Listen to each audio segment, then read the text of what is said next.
आइए sir. Hello everyone. Hello. आज अपन पढ़ने जा रहे हैं फिजिक्स और अपने टीचर है अमोल सनान से सर। अपने को अभी फिजिक्स पढ़ाएंगे, चलेगा गाइज? चलो welcome sir please. Hello everyone, welcome in Vidyalankar classes. My self professor Amol Sananse and I will take your lecture of physics. Physics में हम सबसे पहले टॉपिक शुरू करेंगे। टॉपिक का नाम रहेगा optics. What is mean by optics? Sir optics में क्या आता है? तो ऑप्टिक्स में सबसे पहले आता है सेशन, जिस सेशन को कहते हैं लाइट। तो सिर्फ लाइट क्या है? Light is a form of energy. ये जो लाइट रहता है बच्चों, ये लाइट फॉर्म है। किसका फॉर्म है बच्चों? It is the form of energy. ये एनर्जी का फॉर्मेट है। It is the form of energy which should be travel. ये बहुत इंपॉर्टेंट वर्ड है, देखिए बच्चों, कि जो क्या होता है, which should be travel is in the form of, कौन से फॉर्म में ट्रैवल होता है? Is in the form of electromagnetic wave. अब इसमें नया कंसेप्ट आया सर, ये लाइट एनर्जी का फॉर्मेट है, ये तो समझ में आया। लेकिन सर लाइट किसके फॉर्म में ट्रैवल होती है? तो लाइट हमेशा ट्रैवल होती है इलेक्ट्रोमैग्नेटिक वेव। इलेक्ट्रोमैग्नेट को यदि हम ब्रेक करेंगे तो दो पार्ट नजर आते हैं। पहला पार्ट आता है इलेक्ट्रिक फील्ड और दूसरा पार्ट आता है मैग्नेटिक फील्ड। तो होता क्या है इसमें, कभी भी ध्यान में रखिएगा, इन विच वाइब्रेशन ऑफ इलेक्ट्रिक फील्ड के वाइब्रेशन और मैग्नेटिक फील्ड के वाइब्रेशन। तो सर इलेक्ट्रिक फील्ड कहां से प्रोड्यूस होती है? इलेक्ट्रिक फील्ड प्रोड्यूस करता है इलेक्ट्रिक चार्ज और मैग्नेटिक फील्ड प्रोड्यूस करता है मैग्नेट। और इन दोनों के कॉम्बिनेशन में जो ऑसिलेशन होते हैं, वाइब्रेशन होते हैं, वो दोनों वाइब्रेशन आपस में परपेंडिकुलर रहते हैं। और ये दोनों परपेंडिकुलर रहते हैं जिस डायरेक्शन में आपकी एनर्जी ट्रैवल हो रही है, जिस डायरेक्शन में आपका लाइट ट्रैवल हो रहा है, उस फॉर्मेट को कहते हैं electromagnetic wave. So what is light? Light is the form of energy. Light energy का फॉर्मेट है कि जो किसके फॉर्म में ट्रैवल होने वाला है? ट्रैवल होने वाला है is in the form of electromagnet. Electromagnetic wave stands for vibration of electric field and vibration of magnetic field are mutually perpendicular and both are perpendicular to direction of form of energy। जिस direction में energy travel हो रही है उसी direction में ये electromagnetic wave या उसके वाइब्रेशन भी क्या होते हैं? ट्रैवल होते हैं। तो जिसमें पहली प्रॉपर्टी आती है, सबसे बेसिक प्रॉपर्टी है जो आपने पहले से बहुत बार सीखी होंगी, उसको हम नए फॉर्मेट में सीखेंगे, दैट इज कॉल्ड रिफ्लेक्शन। तो सर रिफ्लेक्शन है क्या? तो रिफ्लेक्शन की हम बात करेंगे। तो what is mean by reflection? अब रिफ्लेक्शन का कंसेप्ट रहता क्या है? तो देखिए, सबसे पहले मैं यहां पे कुछ ऐसा ड्रॉ कर रहा हूं। सर ये है क्या? ये है आपका सरफेस। ये जो सरफेस मैं यहां पे ले रहा हूं ना, वो मैं सरफेस ले रहा हूं बच्चों स्मूथ। स्मूथ कहिएगा, नहीं तो उसको कहिएगा plane surface. Sir smooth surface कौन रहता है? स्मूथ सरफेस रहती है मिरर। जब ये सरफेस हमने लिया और बाहर से मैं इंसिडेंट करूंगा एक रे ऑफ लाइट, जैसे एग्जांपल देखिए, from a source A ray of light is incident on that surface. जब रे ऑफ लाइट इस सरफेस के ऊपर आएगा तो क्या होगा सर?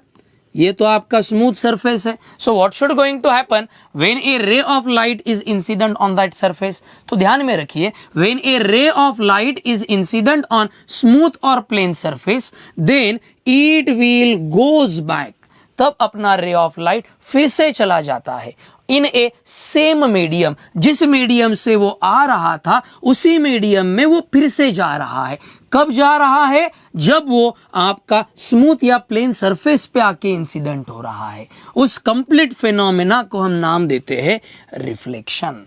तो रिफ्लेक्शन की डेफिनेशन यहां पे हम देखेंगे। तो देखिएगा, when a ray of light, जब अपना रे ऑफ लाइट क्या होने वाला है बच्चों? इज इंसिडेंट ऑन, इंसिडेंट होगा, आके टकराएगा किसके ऊपर? मैंने पहले ही सरफेस के बारे में बताया। कौन सा सरफेस है? स्मूथ कहो नहीं तो प्लेन सरफेस कहो। जब अपना रे ऑफ लाइट स्मूथ सरफेस पे या प्लेन सरफेस पे आके इंसिडेंट होता है तो होता क्या है, then it will goes back, तब अपना रे ऑफ लाइट फिर से चला जाता है इन ए सेम मीडियम, उसी मीडियम में वो फिर से ट्रैवल होता है। उस फिनोमेना को हम नाम देते हैं बच्चों रिफ्लेक्शन ऑफ लाइट। तो सर रिफ्लेक्शन में और कौन सी चीजें ध्यान में रखना जरूरी है, तो ध्यान में रखिएगा रिफ्लेक्शन में दो चीजें ध्यान में रखना जरूरी है। अभी देखिए ये रे ऑफ लाइट आया, ये रे ऑफ लाइट आया और ये रे ऑफ लाइट यहां से गया, जैसे आया वैसे ही गया। जब स्मूथ सरफेस पे आया तो जहां पे इंटरेक्शन हो रहा है वहां पे हम एक लाइन ड्रॉ करते हैं और उस लाइन को हम नाम देते हैं बच्चों नॉर्मल।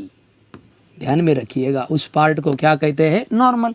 तो सिंपल सी बात है, ये रे इंसिडेंट हो रहा है, ये नॉर्मल है। इंसिडेंट रे और नॉर्मल के बीच में जो एंगल फॉर्म होगा उस एंगल को हम नाम देंगे एंगल ऑफ इंसिडेंस।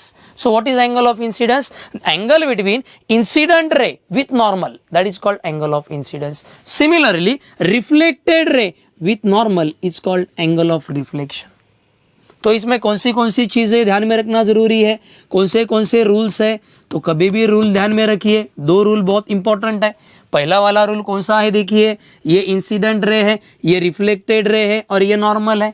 ये तीनों चीजें कहाँ प्लेस है बच्चों, एक ही प्लेन के अंदर है। प्लेन चेंज हो रहा है क्या, नहीं, एक ही प्लेन के फॉर्मेट के अंदर है। इसीलिए मैं यहाँ पे क्या कहूँगा, कौन से रे रहने वाले हैं आपके इंसिडेंट रे, इंसिडेंट होने के बाद रिफ्लेक्टेड रे, और थर्ड वन इज एन जहां पे इंटरेक्शन हो रहा है उसको हम नाम देते हैं नॉर्मल।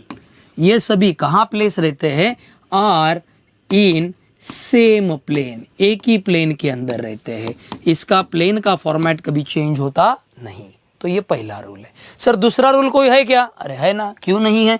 तो दूसरा रूल देखिए, ये रे ऑफ लाइट जब इंसिडेंट होगा नॉर्मल के साथ एंगल फॉर्म करेगा। उस एंगल को मैंने अभी क्या बोला, very good, angle of incidence. और अपना रे ऑफ लाइट रिफ्लेक्ट होके नॉर्मल के साथ एंगल फॉर्म किया एस, उसको क्या नाम दिया हमने, very good, angle of reflection. तो इसमें क्या होता है, जो इंसिडेंट रे नॉर्मल के साथ, रिफ्लेक्टेड रे नॉर्मल के साथ एंगल फॉर्म करेगी, जितना एंगल इंसिडेंस पे फॉर्म होगा उतने ही अमाउंट में रिफ्लेक्शन पे एंगल फॉर्म होगा। तो रूल क्या कहेगा सर, सिंपल रूल है वो, angle of incidence is always equals to angle of reflection. Angle of incidence 30 degree है तो angle of reflection but obvious 30 degree रहेगा। Got it. तो ये दो रूल समझ लो। पहला रूल कौन सा, incident, normal, reflected ray are lie in same plane, and next one is that whatever angle is formed in angle of incidence which is always equals to angle of reflection। तो ये होगा आपका reflection concept. Light का concept भी थोड़ा revise करो। Electromagnet, what is electromagnet, vibration होती है किसकी और किसकी, इलेक्ट्रिक फील्ड की और मैग्नेटिक फील्ड की। वो आपस में परपेंडिकुलर है और दोनों परपेंडिकुलर है जिस डायरेक्शन में वेव ट्रैवल हो रही है, एनर्जी ट्रैवल हो रही है, उस फॉर्मेट को लाइट बोलते हैं और उसके प्रॉपर्टी को हमने नाम दिया रिफ्लेक्शन। चलो समझ में आया बच्चों, एवरीवन विल गॉट इट।